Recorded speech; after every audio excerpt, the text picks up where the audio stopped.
এরপরও কিন্তু ঢাকা শহরে বাংলাদেশের কারা করছে একাত্তরের ঘাতকরা বিএনপি জামাত শিখলাম যারা এই কাজগুলো করছে এবং তাদের সাথে যোগ হয়েছে মার্কিন যুক্তরাষ্ট্র, তারাও কিন্তু আজকে তাদের সাথে যোগ হয়েছে এবং হাজার হাজার কোটি কোটি টাকা বিনিয়োগ করছে বাংলাদেশকে অস্থিতিশীল করার জন্য, আমাদের উন্নয়ন অগ্রগতি সব কিছুকে থামিয়ে দেওয়ার জন্য, দেশকে একটা অস্বাভাবিক অবস্থায় একটা অস্থিতিশীল অবস্থায় নেওয়ার জন্য এই গোষ্ঠী আজকে আমার লাভ হয়ে যাচ্ছে। আমি বক্তব্য দীর্ঘায়িত করতে চাই না। আমার ছাত্রদের বিরুদ্ধে আমার কোনো কথা নাই।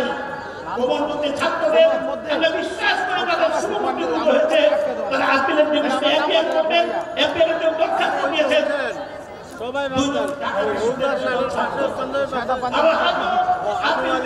আমরা আশা করছি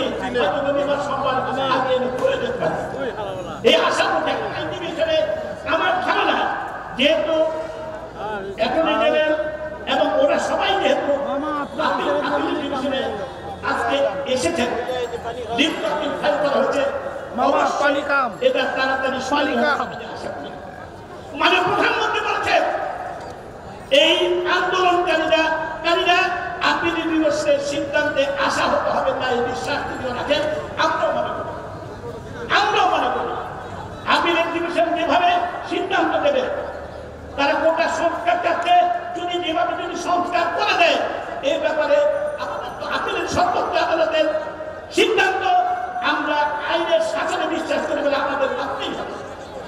কিন্তু যারা এই বিভীষিকাময় অবস্থার সৃষ্টি করছে, যারা আজকে মাঠে আছে, যারা দেশকে অস্থিতিশীল করতে চাচ্ছে, আমাদের সকল উন্নয়ন অগ্রগতির বিরুদ্ধে যাদের অবস্থান, এই সরকারের বিরুদ্ধে যাদের অবস্থান, তাদের বিরুদ্ধে আমাদের প্রতিরোধ করে তুলতে হবে, পরিষ্কার হবে।